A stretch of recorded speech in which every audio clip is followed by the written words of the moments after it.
Bismillahirrahmanirrahim. Assalamualaikum warahmatullahi wabarakatuh. Alhamdulillah. Innal hamdalillah nahmaduhu wa nasta'inuhu wa nastaghfiruh wa na'udzu billahi min sururi anfusina wa min sayyiati a'malina. May yahdihillahu fala mudhillalah wa may yudlil fala hadiyalah. Asyhadu an la ilaha illallah wahdahu la syarikalah. Wa asyhadu anna Muhammadan abduhu wa rasuluhu la nabiyya ba'dah. Allahumma shalli wa sallim ala sayyidina Muhammadin wa ala alihi wa sahbihi wa barik wa sallim ajma'in.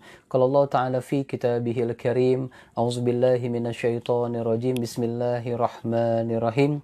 Ya ayyuhalladzina amanu udkhulu fis silmi kaffah wa la tattabi'u khutuwati syaitan innahu lakum aduwwum mubin. Wa qala aidan inna dina indallahil islam. Shadaqallahul azim. Wa qala Nabi sallallahu alaihi wasallam innamal a'malu binniyat. Wa sadaqa Rasulullah sallallahu alaihi wasallam. Alhamdulillah, kita bersyukur pada Allah Subhanahu wa taala pada malam hari ini kita bisa kembali hadir tentu dalam rangka meningkatkan kualitas iman dan takwa kita kepada Allah Subhanahu wa taala dan juga pemahaman kita terhadap ajaran Allah Subhanahu wa taala.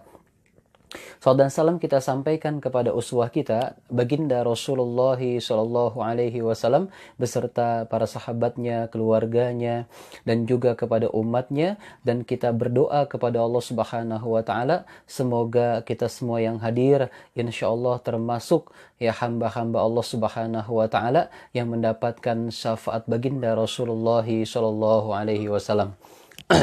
Baik, sebelum kita lanjutkan ya, kita buka ya kegiatan kajian Islam kita dengan membaca lafaz basmalah. Bismillahirrahmanirrahim. Kita sholawat. Allahumma sholli ala Muhammad. Ya Rabbi sholli alaihi wasallim. Allahumma sholli ala Muhammad. Ya Rabbi balighul wasilah. Ya, lagi. Allahumma sholli.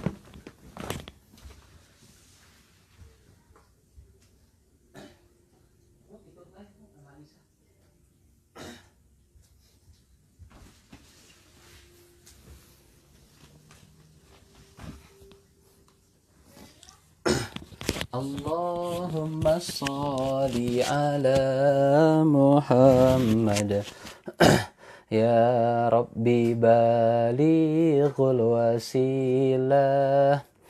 Allahumma sholli ala sayyidina Muhammad wa ashghil li zalimin bi zalimin. Allahumma sholli ala sayyidina Muhammad wa ashghil li zalimin bi zalimin wa akhrijna min bainihim salimin wa ala alihi wa sahbihi ajma'in. Allahumma sholli wa sallim wa barik alaih. Baik, kita tasbih ya bersama-sama ya.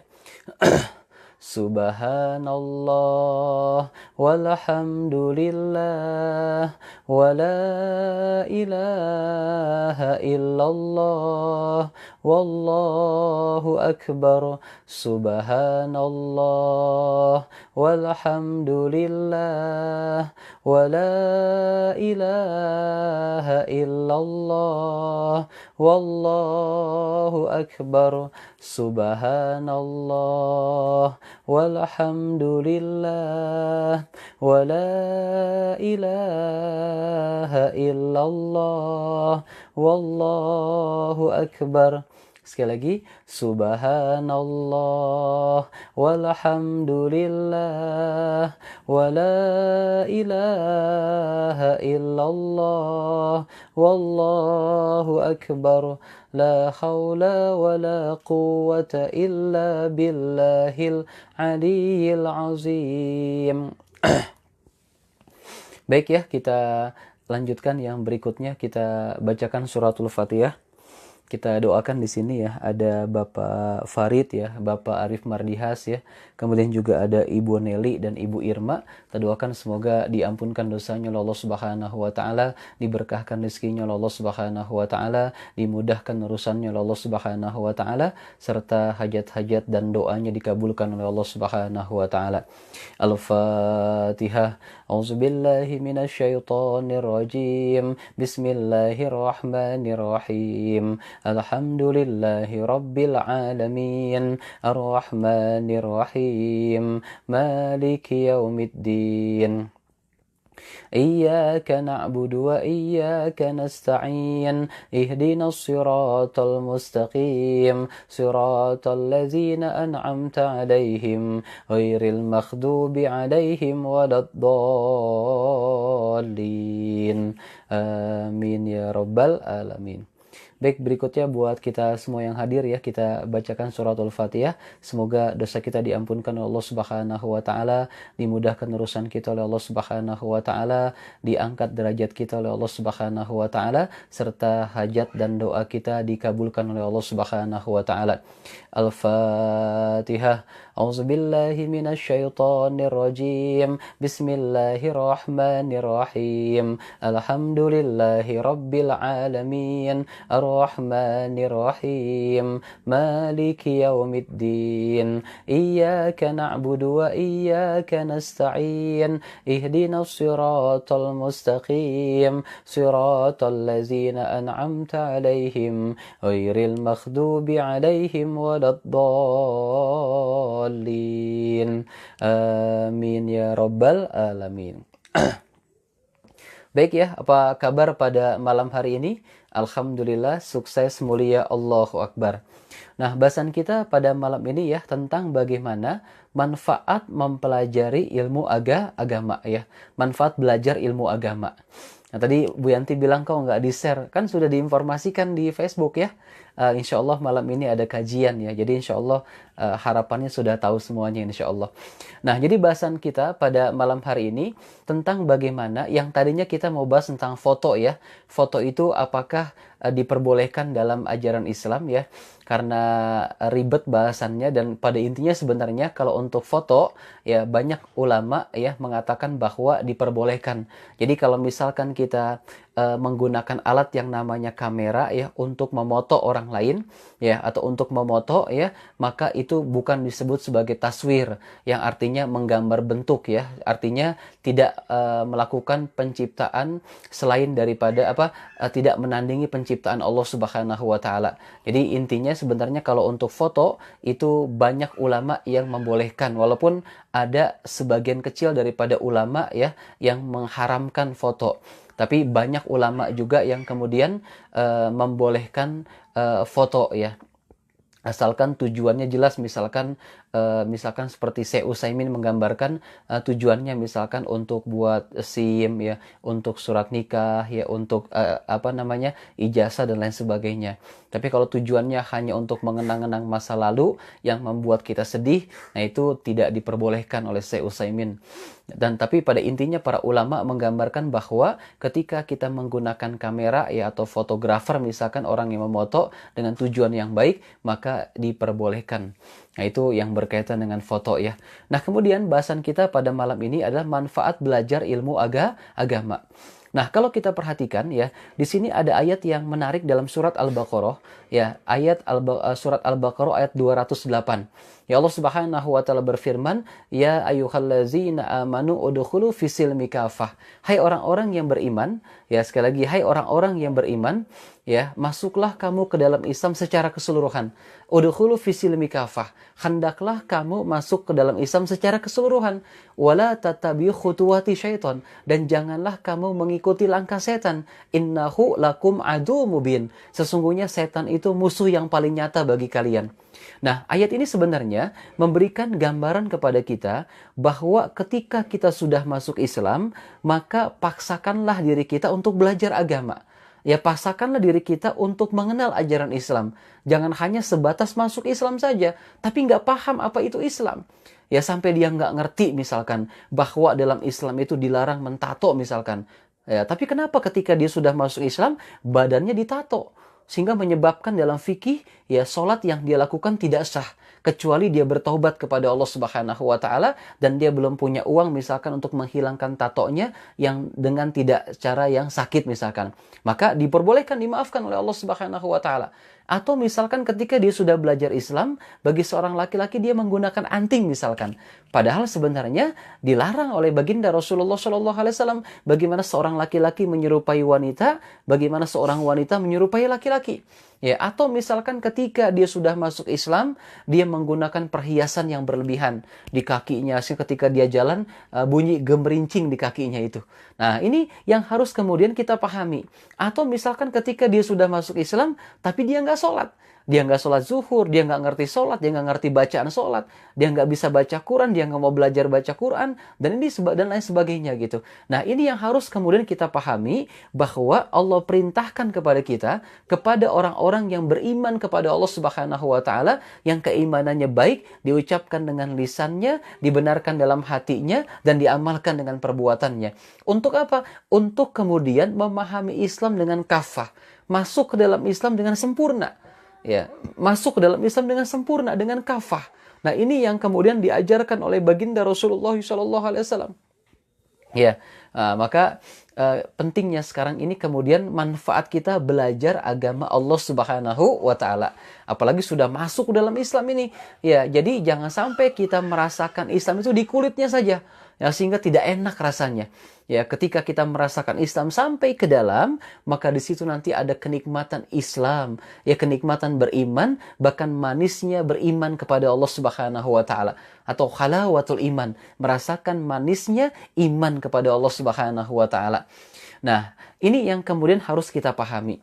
Nah, kemudian juga baginda Rasulullah SAW bersabda, ya, atau digambarkan bahwa ketika Allah sayang kepada kita, maka yang Allah berikan kepada kita pertama adalah pemahaman agama. Kita diberikan pemahaman agama oleh Allah Subhanahu wa Ta'ala. Ya, jadi ketika pada saat kita mendapatkan kebaikan dari Allah Subhanahu wa Ta'ala, maka yang pertama kali Allah berikan kepada kita bukan harta yang berlimpah, tapi pemahaman terhadap ajaran Islam. Pemahaman terhadap ajaran Allah Subhanahu wa Ta'ala, dan dengan pemahaman ini kita kemudian bisa melaksanakan berbagai macam amal-amal kebaikan. Ya, sehingga kita bisa mendapatkan keberkahan, rahmat, pahala, kebaikan yang berlipat ganda dari Allah Subhanahu wa Ta'ala. Nah, ini yang kemudian harus bisa kita pahami tentang ajaran Allah Subhanahu wa Ta'ala. Nah, kemudian kalau kita tanyakan apa sebenarnya manfaat daripada belajar agama, yang pertama adalah menumbuhkan akidah. Akidah yang salim, akidah yang selamat, akidah yang tidak terkontaminasi dengan kesyirikan. Nah, kalau kita perhatikan secara bahasa, akidah itu berarti keterikatan. Ya, jika ada seseorang yang dia punya jimat, ya, kemudian dia terikat dengan jimat, ya, kemana saja dia membawa jimat, takut ketika kehilangan jimatnya, maka bisa jadi akidahnya jimat. Ya, ada keterikatan yang mendalam antara dia dengan jimat yang dia punya itu. Ya, tetapi ketika dia berakidahkan Allah, berakidahkan Islam, maka di situ ada keterikatan dia dengan Allah Subhanahu wa Ta'ala. Ya, kemana-mana dia senantiasa ingat kepada Allah Subhanahu wa Ta'ala. Seperti yang dia sampaikan dalam doa iftitahnya, Inna solati wa nusuki wa mahyaya wa mamati lillahi rabbil alamin. Sesungguhnya solatku, hidup, ya, dan matiku semuanya untuk Allah Subhanahu wa Ta'ala. Sesungguhnya solatku, ibadahku, hidup dan matiku hanyalah untuk Allah Subhanahu wa Ta'ala. Nah, di sini yang kemudian ketika dia belajar agama, dia akan merasakan bagaimana tumbuhnya akidah Islam dalam dirinya. Paham ya sampai sini ya? Silakan, ada yang mau ditanyakan?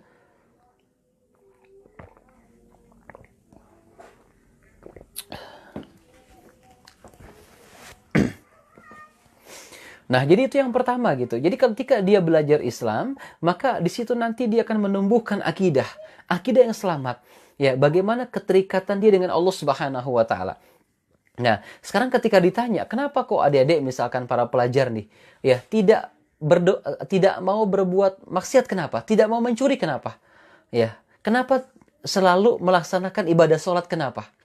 Ya, kenapa tidak mau mengambil barang orang lain, kenapa? Kenapa tidak mau merampok, kenapa? Ya, karena di situ ada akidah. Ya, dia takut kalau seandainya dia mencuri, dia mendapatkan hukuman dari Allah Subhanahu wa taala. Bukan sebatas hukuman manusia, tapi dicatat oleh malaikat Allah Subhanahu wa taala. Ya, dia takut nanti di yaumil qiyamah, ya, mencurinya itu, merampoknya itu akan diminta pertanggungjawabannya oleh Allah Subhanahu wa taala. Tetapi ketika di dunia, ketika dia mencuri, bisa jadi nggak ketahuan dia, tidak dihukum oleh dunia misalkan. Ketika misalkan dia merampok tidak ketahuan, ya sudah selesai dia. Tapi kemudian ketika dia mencuri, dia merampok, dia berbuat kemaksiatan, maka dicatat dalam agama itu ada yang namanya malaikat raqib dan atid.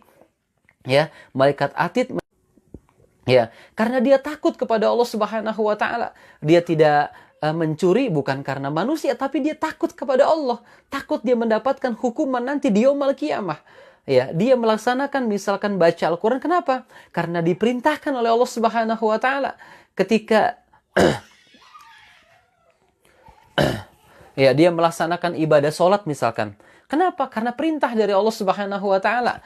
Nah, ini yang harus kemudian kita pahami sebagai hamba Allah Subhanahu wa taala. Baik ya. Jadi karena takut dia berbuat dosa, dengan dosa itu maka nanti dia mendapatkan hukuman dari Allah Subhanahu wa taala. Nah, inilah sebenarnya hal-hal yang harus kita pahami sebagai hamba Allah Subhanahu wa taala agar kemudian kita berusaha berjuang bagaimana belajar agama sehingga nanti di situ muncul yang namanya akidah. Ya, tumbuh akidah yang selamat, akidah yang salim, akidah yang lurus, akidah yang tidak terkontaminasi dengan kesyirikan, tidak berbau dengan kemistikan dan sebagainya, tetapi akidah yang murni berasal dari ajaran Allah Subhanahu wa taala. Ya, misalkan banyak belakangan kalau seandainya ada orang-orang yang masih pakai jimat ya. Ini bahaya, ini hati-hati. Nanti jimatnya ketika di yaumil qiyamah nuntut ya. Ya Allah, dulu saya sudah bantu dia. Misalkan nggak mempan ditembak, nggak mempan dibacok pakai jimat ya. Ya, jinnya bilang, nanti dulu dia sudah saya bantu ya Allah. Maka sekarang saya harus nuntut kepada dia agar dia ikut saya ke nerakanya engkau ya Allah. Saya tidak mau, kenapa? Balik timbal balik. Ya, nah ini berbahaya ini. Ya, orang-orang yang menggunakan jimat yang kemudian dia terkontaminasi keimanannya dan dia kemudian bergantung kepada jimat yang dia miliki. Ya. Nah, ketika dia belajar agama, maka kemudian dia berusaha memurnikan akidahnya, hanya yakin dan takut kepada Allah Subhanahu wa taala, hanya bergantung kepada Allah Subhanahu wa taala, dan kemudian disinilah dia bisa melaksanakan berbagai macam kebaikan sesuai dengan syariat perintah dari Allah Subhanahu wa taala. Itu ya. Jadi yang pertama menumbuhkan akidah, menumbuhkan fitrah. Fitrah ini artinya apa? Dia benar-benar berada di jalan agama yang lurus, yakni agama yang hanif, yaitu agama Allah Subhanahu wa taala, yakni agama Islam. Inna dina indallahil Islam. Dalam Al-Quran dijelaskan oleh Allah Subhanahu wa taala, sesungguhnya agama yang diterima di sisi Allah Subhanahu wa taala adalah agama Islam. Ya, itu Allah sendiri yang mengatakan, Inna dina indallahil Islam. Sesungguhnya agama yang diterima di sisi Allah Subhanahu wa taala adalah agama Islam. Ya, dan itu harus kita yakini. Kenapa? Karena ini langsung yang menyatakan Allah Subhanahu wa taala. Ya, barang siapa yang mencari agama selain agama Islam, maka dia ditolak oleh Allah Subhanahu wa taala. Nah, ini yang kemudian harus bisa kita pahami. Nah, sehingga ketika kita belajar agama, maka muncul di situ penanaman akidah kita kepada Allah, kebanggaan kita kepada agama Allah Subhanahu wa taala, keyakinan kita kepada Allah Subhanahu wa taala, sehingga nanti muncul bagaimana termotivasi diri kita untuk terus belajar agama karena kita akan mendapatkan kecintaan dari Allah Subhanahu wa taala. Ya, dalam sebuah hadis dikatakan, bahkan sering dinadakan ya, Miftahul jannah la ilaha illallah. Ya, Miftahul jannah la ilaha illallah. Ya, baginda Rasulullah Shallallahu Alaihi Wasallam mengatakan kepada kita, miftahul jannah la ilaha illallah. Ya, sebenarnya kunci surganya Allah Subhanahu Wa Taala, miftahul jannah, kunci surganya Allah adalah ucapan la ilaha illallah. Ya, bagaimana mungkin kita akan dimasukkan ke dalam neraka oleh Allah Subhanahu Wa Taala sementara kita sudah punya kuncinya? Ya, kunci surga kita sudah punya ini, ucapan kalimat la ilaha illallah. Ya, sudah ada di genggaman kita. Ya, bagaimana caranya kemudian memastikan diri kita berpotensi untuk lebih awal atau lebih besar kita dimasukkan ke dalam surga oleh Allah Subhanahu wa taala, yakni dengan cara belajar agama, yakni dengan cara kita menuntut ilmu agama Allah Subhanahu wa taala agar kemudian kita bisa membedakan yang benar dan yang salah, yang hak dan yang batil, yang haram dan yang halal, semuanya dalam rangka pemahaman ajaran Allah Subhanahu wa taala ini. Ya, paham ya sampai sini ya. Jadi, ketika kita belajar agama Islam, ya, maka nanti manfaat yang pertama adalah menumbuhkan akidah kita. Keyakinan kita kepada Allah semakin tinggi. Ya, kenapa? Karena kita belajar agama. Di situ misalkan ada kisah-kisahnya Nabi Muhammad SAW. Ya, ketika dia berdakwah, ketika awal-awal dia berdakwah, ya, mujizatnya Rasulullah bisa membelah bulan, ya, mujizatnya Nabi Musa alaihissalam bisa membelah lautan, ya, tongkatnya bisa menjadi ular, mujizatnya Nabi Lut, mujizatnya Nabi Ibrahim, ya, mujizatnya Nabi Nuh alaihissalam dan lain sebagainya. Ini semuanya bisa menumbuhkan akidah kita, memantapkan akidah kita kepada Allah Subhanahu wa taala. Ya. Nah, ini yang harus kita tanamkan dalam diri kita nih. Ya, jadi adik-adik pelajar, mahasiswa, emak-emak nih terutama, ya, ketika kita belajar agama, maka di situ akan yakin kepada Allah, bertambah mantap imannya kepada Allah Subhanahu wa taala, dan kita akan genggam terus ucapan la ilaha illallah sampai akhir hayat kita. Ya, bahkan digambarkan oleh baginda Rasulullah SAW, barang siapa ucapan terakhirnya ketika sebelum dia wafat, ucapan terakhirnya la ilaha illallah dakhalal jannah, maka dia akan dimasukkan ke dalam surga oleh Allah Subhanahu wa taala. Ini luar biasa ucapan la ilaha illallah ini.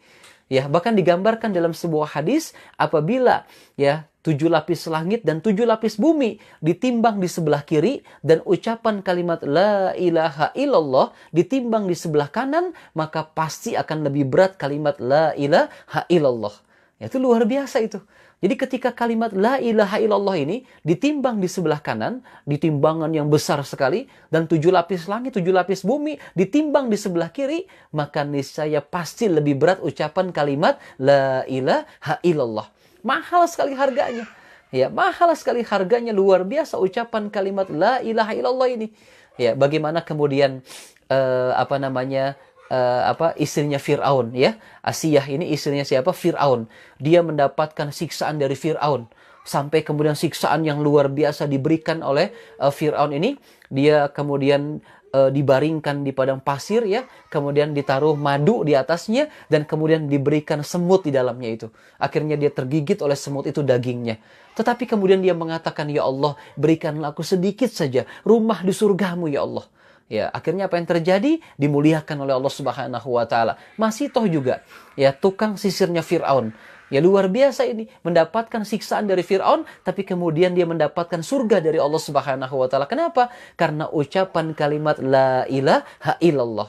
Ya, jadi kalimat la ilaha illallah ini terus kita dawamkan dalam kehidupan kita, kemudian kita pahami dalam hati kita, dan coba kita belajar terapkan dalam kegiatan kita.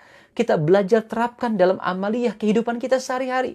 Ya, kalau misalkan kita sudah punya la ilaha illallah ini, maka besar kemungkinan kita akan dimasukkan ke dalam surga oleh Allah Subhanahu wa taala.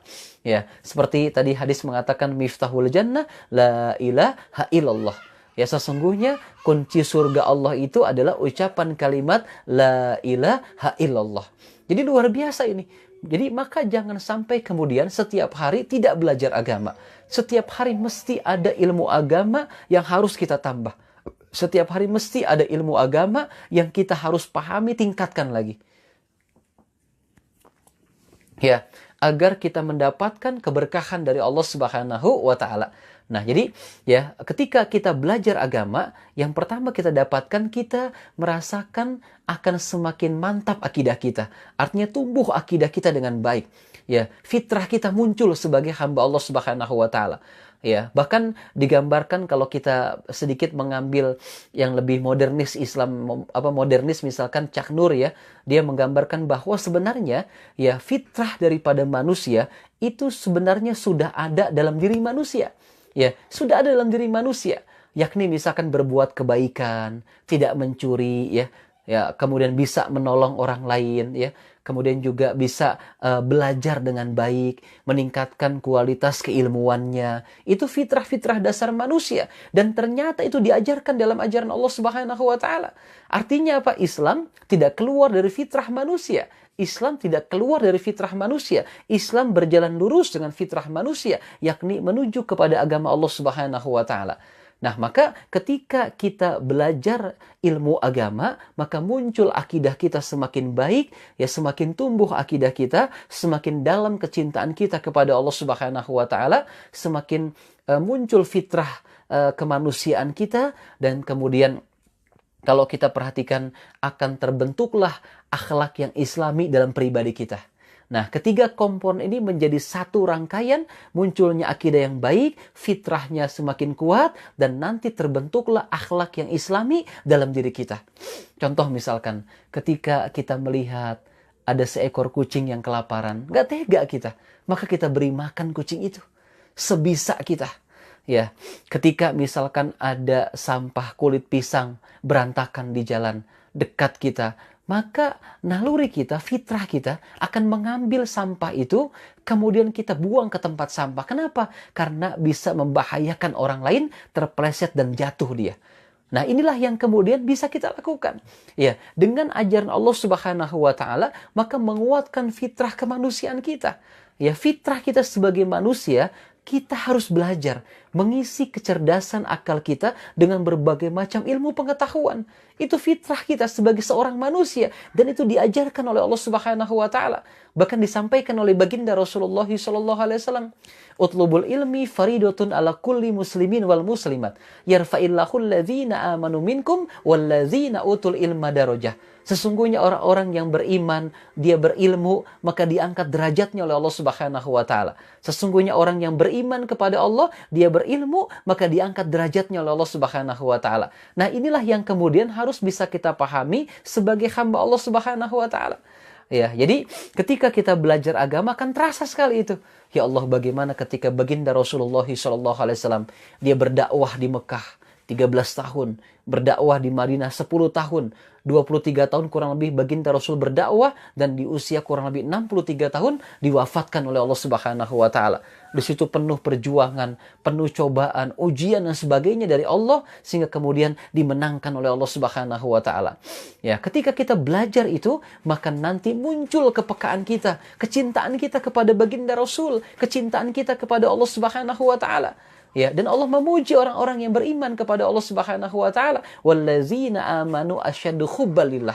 Dan orang-orang yang beriman kepada Allah sangat cinta kepada Allah Subhanahu wa Ta'ala. Dan orang yang beriman kepada Allah Subhanahu wa Ta'ala sangat cinta kepada Allah Subhanahu wa Ta'ala. Ya, dan inilah yang kemudian diajarkan oleh baginda Rasulullah sallallahu alaihi wasallam. Paham ya? Sampai sini ya. Nah, inilah yang kemudian kita pahami sebagai pemahaman kita terhadap ajaran dari Allah Subhanahu wa Ta'ala. Dan kita bersyukur kepada Allah Subhanahu wa Ta'ala, kita diberikan pemahaman agama oleh Allah Subhanahu wa Ta'ala, dan berkesempatan kita untuk mempelajari Islam, sehingga mudah-mudahan akidah kita akan tumbuh, ya akan salim, akan semakin kuat kecintaan kita kepada Allah, dan fitrah kita akan semakin baik, dan kemudian terbentuklah akhlak yang islami dalam pribadi kita. Ya, mengenai akhlak ini, ya, biasanya akhlak ini muncul kalau kita konsisten beribadah kepada Allah Subhanahu wa Ta'ala. Contoh misalkan, Allah Subhanahu wa Ta'ala mengatakan dalam Al-Qur'an, "Inna sholata tanha 'anil fahsya'i wal munkar." Sesungguhnya salat itu bisa mencegah perbuatan keji dan munkar. Sesungguhnya salat itu bisa mencegah perbuatan keji dan munkar. Sekali lagi ya, sesungguhnya sholat itu bisa mencegah perbuatan keji dan munkar. Nah, ketika ini digambarkan oleh Allah Subhanahu wa Ta'ala, berarti apa? Orang yang konsisten melaksanakan ibadah sholat, maka nanti akan muncul akhlak yang islami.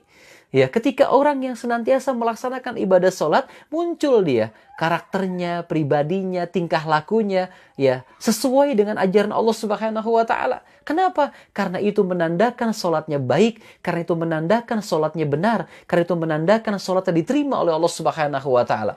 Tapi sebaliknya, kalau seandainya dia sholat, ya kemudian dia banyak kemaksiatannya, tidak mau bertobat terus kepada Allah, dan semakin jadi kemaksiatannya, maka bisa jadi ada yang salah dalam sholatnya. Maka bisa jadi ada yang tidak dipahami dalam sholatnya ini. Kenapa? Karena tadi dia tidak begitu paham terhadap apa yang dia laksanakan dalam ibadah sholat itu. Ya, padahal korelasinya, hubungannya antara dia sholat dengan akhlak yang islami itu berbanding lurus. Semakin dia konsisten sholatnya, dia jaga sholatnya, di awal waktu sholatnya, berjamaah sholatnya, maka insya Allah akhlaknya akan semakin baik, perilakunya akan semakin baik, tingkah lakunya akan semakin baik, dan insya Allah dia akan mendapatkan kecintaan dari Allah Subhanahu wa Ta'ala. Paham ya sampai sini ya? Jadi ini poin yang pertama yang harus kita pahami, manfaat belajar agama. Ya, jadi manfaat belajar agama ya, kalau kita perhatikan di sini ya, adalah kemudian dia orang yang kemudian akan muncul ya akidah yang baik, akidah yang selamat, ya fitrah Islamnya muncul, ya kemudian dia akan mewujudkan akhlak yang islami dalam berkehidupan sehari-hari.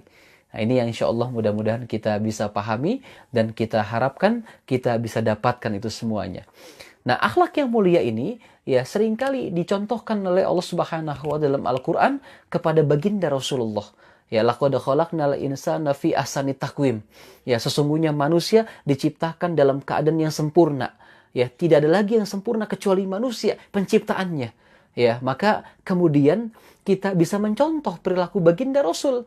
Ya, misalkan baginda Rasulullah SAW ya, digambarkan oleh Allah Subhanahu wa Ta'ala, laqad kana lakum fi Rasulillahi uswatun hasanah. Sesungguhnya telah ada contoh yang terbaik dalam pribadi baginda Rasulullah SAW. Wa innaka la'ala khuluqin azim. Dan dalam diri baginda Rasul terdapat akhlak yang agung kata Allah, akhlak yang mulia kata Allah Subhanahu wa Ta'ala. Nah, ini nanti kita perincikan lagi akhlak yang mulia, bisa kita lihat dari kehidupan kita sehari-hari, apakah kita mengikuti Rasul ataukah jauh daripada adab dan akhlaknya baginda Rasulullah Shallallahu Alaihi Wasallam. Silakan yang mau ditanyakan, silakan. Kalau ada yang mau ditanyakan.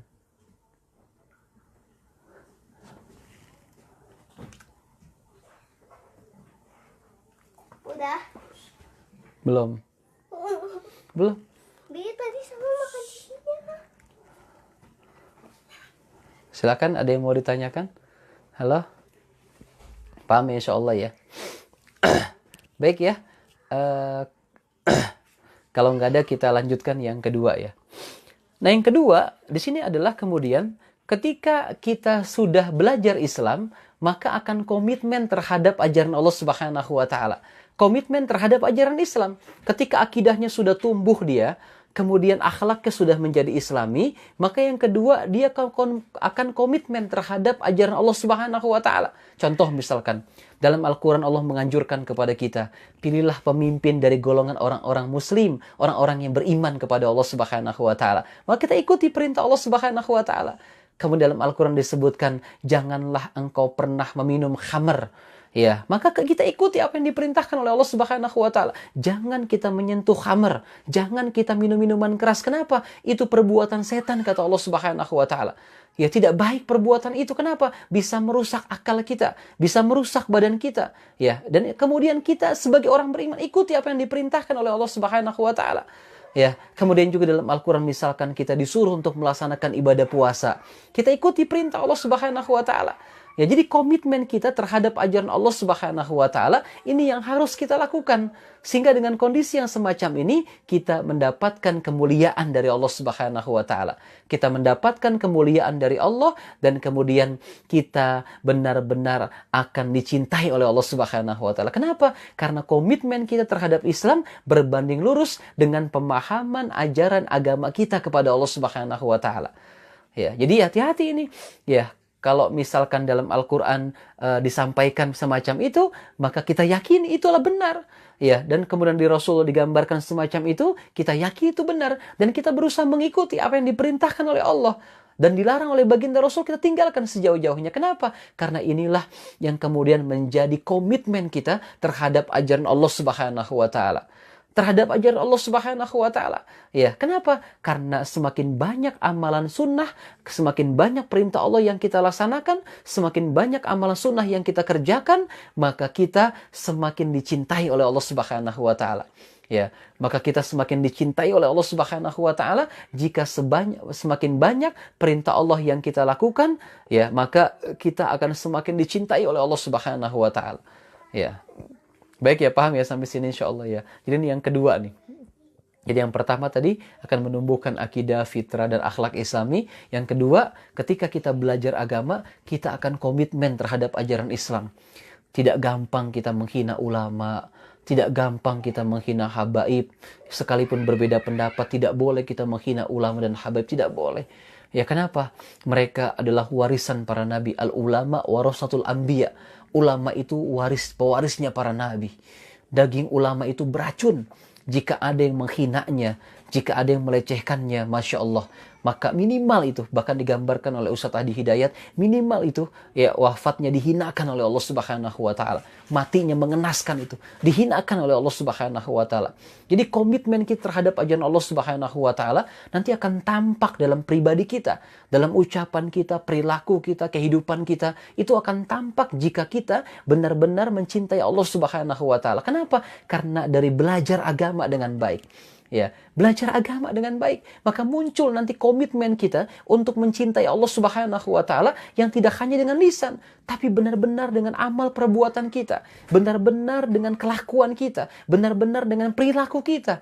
Ya, sehingga inilah yang nantinya membuat Allah cinta kepada kita.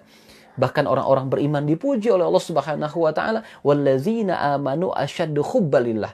Dan orang yang beriman sangat cinta kepada Allah Subhanahu wa Ta'ala. Dan orang yang beriman sangat cinta kepada Allah Subhanahu wa Ta'ala.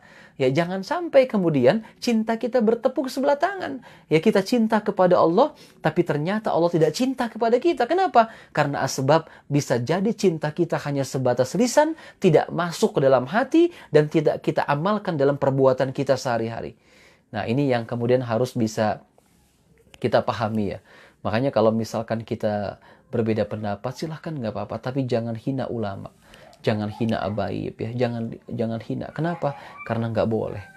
Ya, beda pendapat itu wajar. Beda pendapat itu wajar. Yang tidak boleh itu menyesatkan, mengkafirkan, nggak boleh. Ya, apalagi belajar fikih itu Masya Allah. Dari zaman dulu sahabat, ya para tabiin itu Masya Allah sampai sekarang, itu beda pendapat itu biasa saja. Ya, tetapi tidak boleh saling mengkafirkan, tidak boleh saling menyesatkan, nggak boleh. Ya, kenapa? Itulah kebijaksanaan ilmu kita, adab kita sebagai orang yang beriman kepada Allah Subhanahu wa Ta'ala. Baik, silakan. Sampai di sini ada yang mau ditanyakan? Halo? Paham ya insya Allah ya? Silakan. Kalau nggak ada kita bentar ya. Silakan yang mau ditanyakan.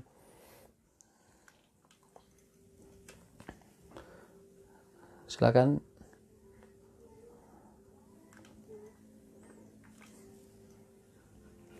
Ada yang mau ditanya? Nggak ada? Kalau nggak ada kita bacakan surat Al-Fatihah, kita doakan lagi ya Bapak Agus Gumiwang, semoga diberikan kesehatan oleh Allah Subhanahu wa Ta'ala, disembuhkan penyakitnya oleh Allah Subhanahu wa Ta'ala, hindarkan dari musibah oleh Allah Subhanahu wa Ta'ala, serta hajat-hajat dan doanya dikabulkan oleh Allah Subhanahu wa Ta'ala. Al-Fatihah. A'udzubillahi minasyaitonir rajim. Bismillahirrahmanirrahim. Alhamdulillahi rabbil alamin. Arrahmanir rahim. Maliki yaumiddin. Iyyaka na'budu wa iyyaka nasta'in. Ihdinas siratal mustaqim. Siratal ladzina an'amta 'alaihim ghairil maghdubi 'alaihim waladdallin. Amin ya rabbal alamin. Baik, ada yang mau ditanyakan? Nggak ada? Kalau nggak ada kita cukupkan ya. Dan kita baca Al-Fatihah sekali lagi, kita doakan untuk Ibu Nelly ya, Bapak Farid dan juga Bapak Arif Mardihas serta Ibu Irma. Kita doakan semoga diampunkan dosanya oleh Allah Subhanahu wa taala, diberkahkan rezekinya oleh Allah Subhanahu wa taala, dimudahkan urusannya oleh Allah Subhanahu wa taala, serta hajat dan doanya dikabulkan oleh Allah Subhanahu wa taala. Al-Fatihah. A'udzubillahi minasyaitonir rajim. Bismillahirrahmanirrahim. Alhamdulillahi rabbil alamin. Arrahmanir rahim. Maliki yaumiddin. Iyyaka na'budu wa iyyaka nasta'in. Ihdinas siratal mustaqim. Siratal ladzina an'amta 'alaihim ghairil maghdubi 'alaihim waladdallin. Amin ya rabbal alamin. Baik ya, kita cukupkan dan mudah-mudahan bermanfaat buat kita semuanya. Kita tutup dengan lafaz hamdalah, alhamdulillahirabbil alamin, istighfar, astaghfirullahalazim. Jika ada kesalahan mohon maaf, yang benar datangnya dari Allah Subhanahu wa taala. Dan kita tutup dengan doa kifarah majlis, subhanakallahumma wa bihamdika asyhadu an la ilaha illa anta astaghfiruka wa atubu ilaik. Wabillahi taufiq wal hidayah. Assalamualaikum warahmatullahi wabarakatuh.